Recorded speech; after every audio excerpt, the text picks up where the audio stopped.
Marc 4, verset 26, je lis. Il dit encore, il en est du royaume de Dieu comme quand un homme jette de la semence en terre,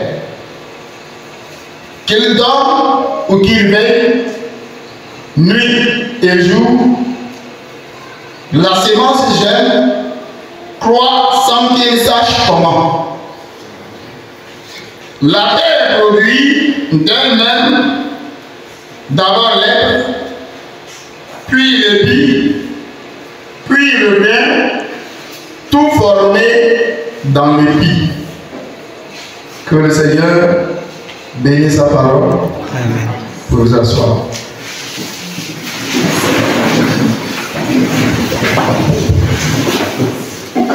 Je remercie Dieu ce matin. Nous remercions le Seigneur ce matin qui nous a à nouveau conduits dans sa maison. Que son nom soit béni, que son nom soit élevé.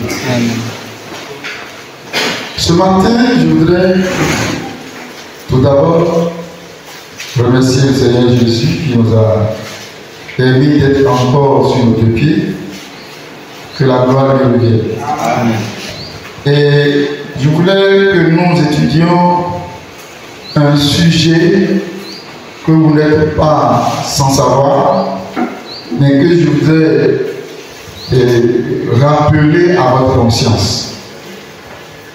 Mon sujet, c'est la parole. Ta parole est une semence. Ta parole est une semence. L'inspiration déterrant les mauvaises semences. Et dans le contexte, défrichant le terrain. Défrichant le terrain. On a un travail à faire comme chrétiens, que nous acceptons Jésus, que nous naissons de nouveau. Nous avons un travail à faire. Et je vous ai prêché sur votre responsabilité. Après, nous avons parlé de la persévérance qu'un chrétien devait avoir. Et nous avions parlé le mercredi passé de pourquoi devons-nous persévérer. Pourquoi devons-nous persévérer? Est-ce que nous devons persévérer juste? Non. Mais pourquoi devons-nous persévérer? Ce matin, nous parlons de ta parole est une semence. Je voudrais que vous reveniez tous au texte que nous avons lu. Amen. Au texte que nous avons lu, dans ce texte, nous avons lu quelque chose. Marc chapitre 4, verset 26. Vous êtes là? Amen. Lisez ça. Lisez. Et vous allez me dire ce que vous avez compris. Tous ensemble. Il dit encore. Il a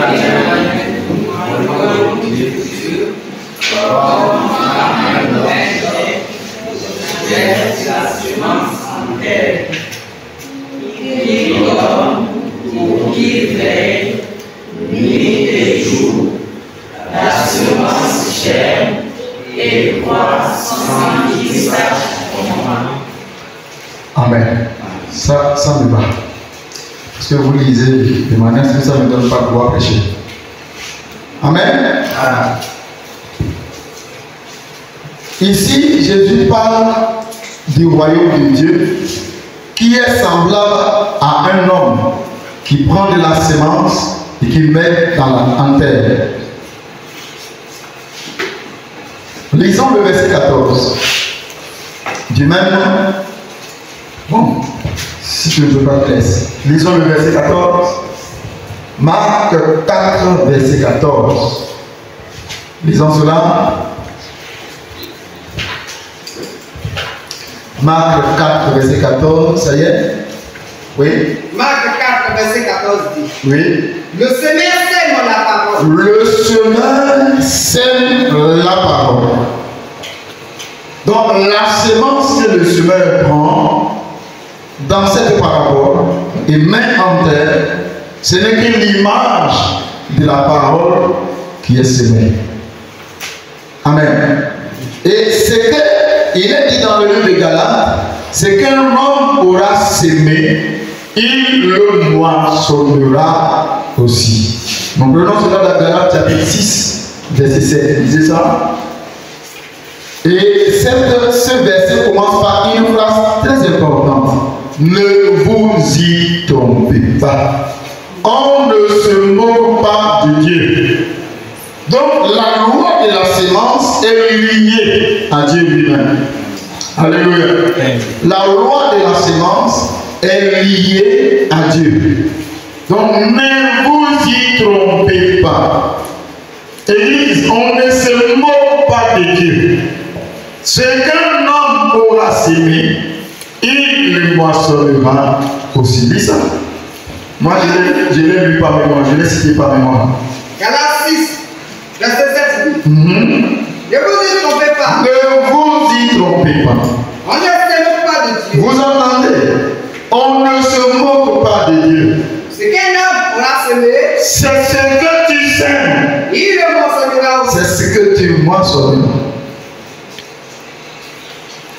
Et là, nous revenons dans le livre de Marc, chapitre 4, verset 14, qui dit: le semeur, c'est la parole. Et notre thème de ce matin, c'est ta parole est une sémence. Et ce que tu sèmes dans ta vie, ce que tu sèmes dans la vie de quelqu'un, c'est ce que tu moissonneras. Ce que tu sèmes le matin, à midi, quand le pasteur est là, quand le pasteur n'est pas là, ce que tu sèmes quand tu es avec ta femme, tu es avec tes enfants, quand tu es au marché, quand tu es à l'école, n'importe où tu es, c'est que tu sèmes, c'est ce qu'on voit te voir récolter dans ta vie. Tu peux te permettre de dire non, c'est sorcellerie, oh c'est magie. Si tu sèmes la foi, tu sèmes la parole de Dieu, tu sèmes le royaume de Dieu, tu sèmes le sang de Jésus, la foi dans l'œuvre de Jésus accomplie, le sorcier ça ne s'approchera pas de toi. Ce que tu sais, c'est ce que tu moissonneras. Amen. Dis-le à ton voisin.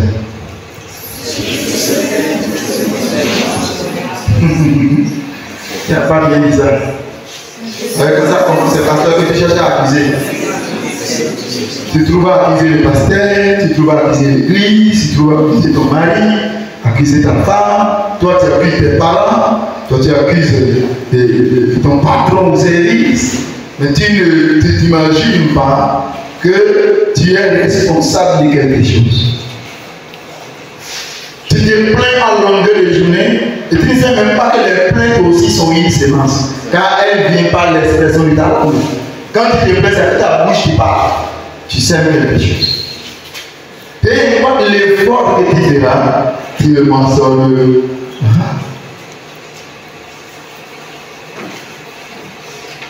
Amen. Alléluia. Amen. Aujourd'hui, bon nombre de chrétiens ne savent pas que ce qu'ils disent au quotidien empoisonne leur propre vie. Quelqu'un pense peut-être empoisonner quelqu'un d'autre, mais il s'empoisonne. Car ce que tu as sémé, même si c'est dans la vie de quelqu'un, ça va te réveiller. Tu vas le moissonner. Tu te moques de quelqu'un, on se moquera de toi. Amen. Tu maudis quelqu'un, quelqu'un va te maudire. Mais tu bénis quelqu'un, on va te bénir. Amen. Tu loues quelqu'un, on va te louer. Amen. Tu détruis la vie de quelqu'un, on détruira ta vie. On ne se moque pas de Dieu. On peut se moquer du diable, mais on ne se moque pas de Dieu. Amen. Si tu as semé, tu vas récolter. C'est pourquoi les dit là, ce matin, on va faire un travail. On va détruire les mauvaises semences qu'on a semées. Dans nos maisons, dans nos vies, partout. Tu t'es fâché, tu as dit quelque chose sur quelqu'un. Tu ne détestes pas. Tu vas récolter. On peut même prier pour toi. Tu vas récolter. Tu vas souffrir d'abord. Alors que faire? Nous devons prendre conscience alors de déterrer ce que nous avons semé comme semence. Et nous allons défricher les terrains pour semer maintenant les bonnes semences, qui est la parole de Dieu. J'ajoute parole de Dieu. Maintenant, je sème la parole de Dieu dans ma vie. Je sème la parole de Dieu dans la vie de mon frère. Je récolterai quoi? Parce que chaque sémence produit toujours selon son espèce. Amen. L'espèce que Dieu a semée, c'est l'espèce que tu récolteras. Tu es l'artisan de ta propre vie. Et je tiens à ce que nous devenions matures. Soyez matures, frères et sœurs. Et cessez de faire, de vous plaindre ou de vous mettre dans la compassion inutile avec des gens que vous ne savez pas, peut-être c'est vous qui l'a maudit. Il t'a maudit et il récolte pas qu'il pense maintenant faire compassion.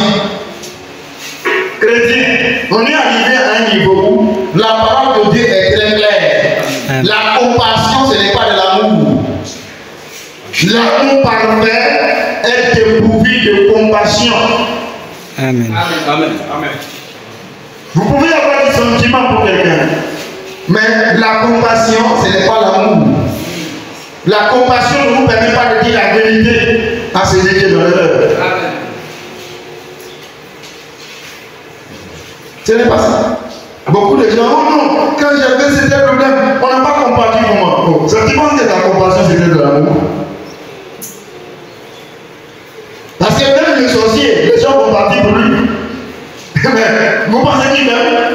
S'ils ont l'ouverture des yeux pour voir ce qu'il a fait. L'amour parfait, l'amour qui vient de Dieu, aime la vérité. Et la vérité, c'est la parole de Dieu. Amen. Dans Marc chapitre 4, revenons au verset 27. On a dit que le royaume de Dieu est semblable à un homme qui a pris de la sémence et qui a mis cela dans la terre.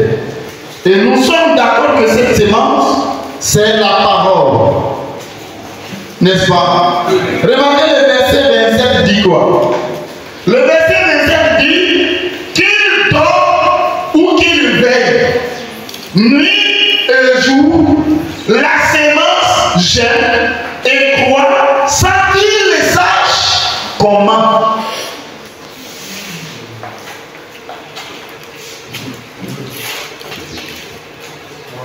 Tu as sémé la sémence. Tu peux rester dans le veille pour gagner ça. Tu peux même aller dormir. Alléluia. Que ce soit la nuit, que ce soit le jour, comment la sémence va germer la toi tu ne sauras pas. Mais elle va germer. Elle va germer. Tu as mis une sémence en terre. Dieu, dans le ciel, lui, il a une loi. Quand toi tu as mis, lui, il gère ça. Il fait gérer ça. Ça ne dépend pas de ta prière. Ça ne dépend pas que tu ne pries pas. Ça ne dépend pas que tu sois courageux. Ça ne dépend pas que tu ne sois pas courageux. Ça ne dépend même pas que tu arroses ou que tu n'arroses pas. Mais c'est là seulement en terre, ça va gérer. Amen. Si seulement vous pouvez comprendre. Tu te lèves, tu dis, c'est comme si je sens le palu qui vient venir. Tu viens de semer une parole. Tu as semé le palu. Tu vas récolter quoi? Le paludisme. Que tu le veux, que tu ne veux pas, que tu veuilles, que tu ne veuilles pas, qui passe nuit ou qui passe jour, comme c'est toi qui as semé, ça va arriver.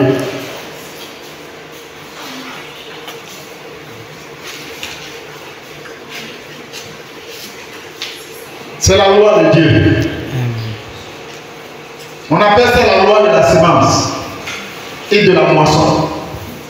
Tu sèmes, tu récoltes. Tu peux même oublier. Ça va gérer.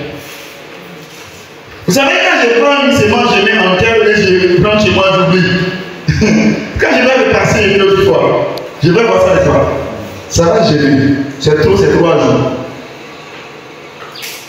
Ça va gêner. Je le veux, je ne veux pas. Je cours, je ne cours pas. Il suffit qu'il y ait une seule pluie. La native est là son travail. Ça va gêner. Alors regarde à ta vie ce matin. Qu'est-ce que tu as semé? Regarde un peu à ta vie ce matin. Regarde un peu à ta marche ce matin. C'est ce que tu as semé que tu es en train de récolter. Ne pouvons-nous pas, si nous sommes conscients de ça, semer de bonnes choses. Réviser que nous ne voulons plus faire l'image. Révisons que nous ne voulons plus nous plaindre. Révisons que nous ne voulons plus dire quoi que ce soit de mal, même pas sur notre enfant. Même sur mon enfant, je sais qu'il est quoi. Parce que quand je parle sur l'enfant là, quand vous va venir là, qui va courir. C'est moi. Papa et maman, regardez à votre maison. Tout ce que vos enfants sont, c'est votre sémence. Qui a mis les enfants? C'est vous. Qui les a enseignés? C'est vous. L'enseignement que vous les avez donné, c'est une sémence. Ce que ça sort aujourd'hui, vous vous plaignez pourquoi? C'est ce que vous avez sémé. Que faire maintenant? Il faut s'aimer le contraire. S'aimer le contraire, ce que vous voulez maintenant. Au lieu de rester là plomber sur l'enfant, dites-lui, tu es meilleur. Même s'il est maudit, même s'il n'a pas dit, tu es maudit, papa, tu es maudit, maman. Tu es béni. Dis-lui ça seulement. Parce que c'est toi qui as semé le mal. Donc tu récoltes le mal. Maintenant pour récolter le bien, sème maintenant le bien. Je ne suis pas celui qui a écrit la Bible. Je suis celui qui le fait comprendre. Amen. Ne vous y trompez pas. On ne se moque pas de Dieu. Amen. Ce qu'un homme aura semé, il le moissonnera également. Donc les gens les détestent. Tu avais semé l'amour. Car il est écrit dans la Bible, l'amour engendre l'amour. Tu as semé l'amour. Et tu veux l'amour. Tu as semé quoi? C'est pas moi qui va te dire ce que tu as semé. Toi-même tu sais ce que tu sèmes.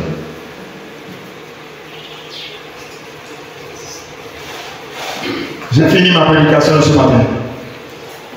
À toi de réfléchir maintenant. À ta vie.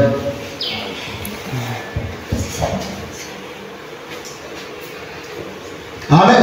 Amen. Tu as semé quoi? Regarde-moi ta tête. Hein? Regarde, vraiment. Non, vraiment les enfants là. Hein? Toi qui ressembles toi ton papa. Et attention. Moi quand j'avais l'âge de 10 ans, mes parents ne supportaient pas. Tu es en train de dire à là-bas qui me ressemble. À 10 ans tu vas recorder aussi. Tu as semé ce nom de papa. Tu as dit l'enfant ressemble à qui? À son papa. Mais le papa a eu une suite de vie. Tu regardes à son présent. Tu oublies que le papa a été quelque chose. Frère, quand tu volais dans les champs, tu savais pas quand tu volais avant de rencontrer Jésus. Maintenant, on injure tout ton enfant qui te ressemble toi même tu t'étais. Je ne veux pas que mon enfant me ressemble qui ressemble à Jésus. Amen. Parce que moi aujourd'hui, je ne veux même pas me ressembler à moi-même. Maman, c'est vous qui détruisez la vie de vos enfants à la maison. Le papa intervient rarement. Mais lui, quand il intervient avec colère. Il maudit. Et après, quand les enfants cherchent travail, ils ne trouvent plus. Les enfants étudient, ça ne marche plus. Ils commencent par dire Jésus. Jésus dit on ne se moque pas de Dieu. Ce que tu as semé, tu récoltes. Si tu sèmes le vent, tu récoltes quoi? Beaucoup de vent. Et beaucoup de vent est appelé tempête. Vous les nouveaux mariés, les jeunes couples, vous avez la chance qu'on vous prêche. Mais si vous n'écoutez pas, et que ça soit par ici, vous allez récolter quand les enfants vont grandir. Quelqu'un est venu me voir ici le vendredi. Un enseignant, il était ici. On était allé quelque part là-bas parce qu'on m'a dit que, on nous a dit qu'un enseignant est lancé. Vous, tu te rappelles maintenant? Quand un enseignant est lancé, que c'est celui qui est de notre église. Nous aussi on savait qu'il était de notre église. Il est venu me voir vendredi. À 16h, il tape à la porte. Qui tape à la porte? Il dit c'est moi. nom. Ceux qui le connaissent son nom. Il est enseignant à lancer. On appelle des enseignants à lancer, vous savez, non? Il y a un de lui qui a tout, et un qui a quitté du coup. On n'est pas en train de parler des frères François. Frère François n'est pas l'enseignant. Ceux dont on parle là, ils sont l'enseignant Frère François. Frère François, lui, il est pour à côté d'eux. Eh, d'accord. Qu'est-ce qui t'a amené? Non, je suis venu vous féliciter. Pourquoi? Oh. Un jour, vous étiez en train de prêcher, vous avez dit l'éducation des enfants commence à 3 mois. Et je n'étais pas d'accord avec vous. Mais je suis devenu moi-même papa. Pour gérer les enfants, j'ai vu qu'il faut que je fasse comme vous. Il a dit comment tu fais comme moi? Il dit quand j'ai tapé mon enfant qui avait 6 mois, mon enfant n'était pas d'accord. Et je lui ai dit c'est le pasteur qui m'a enseigné ça. Il dit donc, moi là j'ai des bonnes choses que toi tu peux vous maintenant vivre ça. Il dit non, laissez-moi vous féliciter. En 3 mois, qu'est-ce que j'ai dit?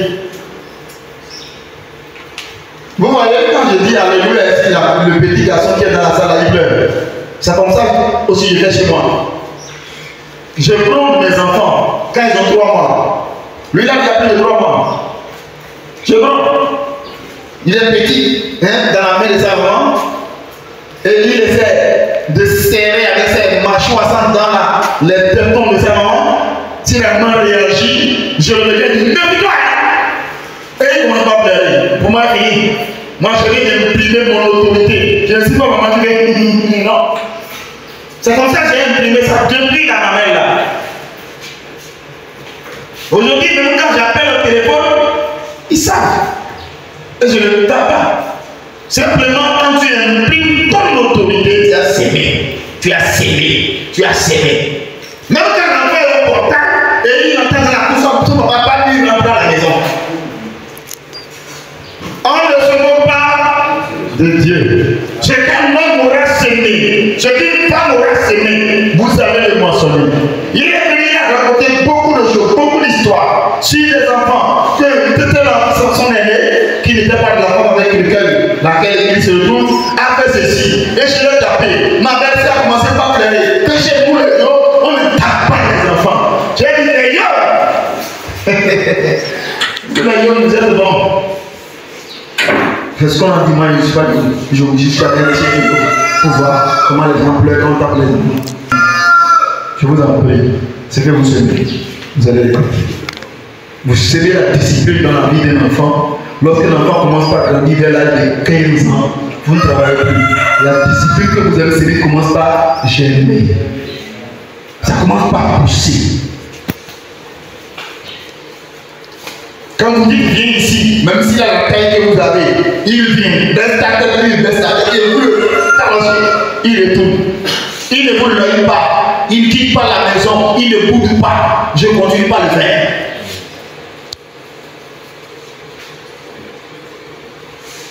Et j'ai dit, si un enfant n'a pas 22 ans, qu'il ne vienne pas me parler du mariage. C'est moi qui dis ça. Et c'est ma maison. Je ne vous parle pas à voir l'église. Faites ce que vous voulez chez vous. Chez moi, sa discipline doit régler, c'est ce que j'ai dit.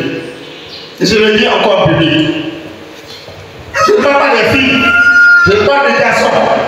Les filles, je les ai donné 20 ans. Que vous êtes avec moi. S'aimer ce que vous voulez manger demain. Et vous le mangez. Entre-temps, j'ai commencé le ministère. Il y a un pasteur qui m'a dit, pasteur Pidolin, le prophète a dit ce que tu sèmes dans ton église, c'est ce que tu récolteras. Je n'ai jamais cru ça. Je n'ai jamais accepté. Parce que je n'avais pas même la révélation. Lui, le prophète, il parle de la révélation, c'est deux choses différentes. Alors quand j'ai eu la révélation, j'ai compris. Je sème la parole de Dieu. Et j'ai dit, c'est à mon prédicateur que j'ai dit ici, que maintenant, cessons de semer la condamnation pour ne pas recevoir la condamnation. Semons la foi, semons le royaume, et nous récolterons le royaume de Dieu. Et hier, il m'a rappelé ça. Vous avez dit que vous n'allez pas vous asseoir pour écouter un prédicateur accuser ou condamner votre église. J'ai dit, tu as bien saisi la leçon. Ça ne veut pas dire que si le Saint-Esprit veut taper sur quelqu'un, il ne peut pas taper. Le Saint-Esprit est libre, mais toutes les fois, le Saint-Esprit ne condamne pas. Car il est écrit dans Romains chapitre 8. Quoi? Il n'y a plus de condamnation pour toi qui es en Christ. Et moi, je sais que tu es en Christ, je ne viens pas pour te condamner. Je viens te montrer le chemin. La manière de vaincre le diable, la manière de vaincre le péché, la manière de vaincre la chair. Car je sais que la chair te combat déjà. Vous êtes avec moi? Donc, il est dit qu'il tombe ou qu'il veille, nuit et jour. La semence gêne, la semence quoi? Sans qu'il sache comment. Donc, toi-même, tu ne sauras pas comment. Ce que tu as fait, comment ça va pousser, comment ça va gêner, comment ça va réussir, tu ne sais pas. Oh, mon marché là, ça ne marche plus. Oh, vraiment, les choses là ne marchent plus. Ou bien c'est quelqu'un qui m'a embouté. C'est toi qui as fait ça. Quelqu'un ne t'a pas encore embouté. Mais lorsque tu dis quelqu'un m'a embouté, c'est toi-même maintenant qui allons foutre les marchés. Car c'est toi-même qui viens de céder l'emboutement. Oh, ça ne marche pas. Oh, comment je vais faire maintenant? Au lieu de dire, Seigneur, tu as déclaré dans ta parole que tout ce que ma main touchera réussira. Au lieu de dire ce que la parole de Dieu a dit, toi qui te plains de ce que tu vois, de ce que tu vis, tu le récolteras. Comme mon mari là, il est un grincheux. Tu as jamais vu grincheux. Quand ça va commencer là, tu vas savoir que tu as semé. La fois passée, j'étais au salon et on était en train de causer. Ma maman dit, ah, tu es grinché. J'ai dit, ah bon? Je suis rentré dans ma chambre, je me suis mis à genoux. Je dis, Seigneur, si elle croit que je suis grinché, ce n'est pas moi qu'elle va voir grinché. Non, mais elle n'a pas grinché. Elle a servi pour elle-même. Mais moi, je l'ai répété dans ma chambre. Car ce n'est pas moi qui sera grinché. Vous comprenez ce que je veux dire? Grinché là, c'est quelqu'un qui bouge tout le temps. J'ai dit, Seigneur, j'ai boudé tout le temps, c'est vrai. Mais aujourd'hui, là, je ne bouderai plus. Je ne serai plus ce qu'elle croit avoir. Quelqu'un qui boude tout le temps, quand il devient vieux, tout le monde file la main pour le laisser. Moi, personne ne veut pas qu'on me laisse. Comment je ne suis pas chrétien. Tout le monde va faire exemple de la tête. Maintenant, je préfère rester avec ma famille. Hein? Oui, c'est mieux pour moi. Est-ce que vous me suivez? Vous voyez? Donc, quelqu'un peut s'aimer dans votre vie, vous rentrez dans votre secret, vous déterrez ça. Vous priez, vous déterrez ça. Parce que vous ne voulez pas parler, vous ne voulez pas discuter. Allez déterrer ça, allez déterrer ça. Et partout quand vous passez, quelle situation vient de dire que moi je ne suis pas grinché. Moi je ne suis pas grinché. Au nom de Jésus, je ne suis pas grinché. Vous devez s'aimer ce que vous voulez être. Et ne vous y trompez pas. Que vous dormiez, que vous ne dormiez pas, que vous veillez, nuit ou de jour. Cette séquence que vous avez sémée, ça va germer. Si vous l'avez dit sur quelqu'un, ça va germer. Si vous l'avez dit sur vous-même, ça va germer. Ça ne dépendra pas de vous, mais c'est de Dieu. C'est une loi de Dieu. La vie et la mort sont liées au pouvoir de la langue. Celui qui l'aime mangera son fruit. Moi j'aime les bonnes fruits. Je vais manger les bonnes fruits de ma langue. Amen.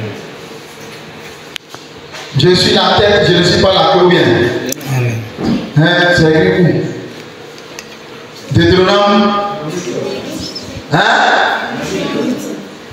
Verset 13.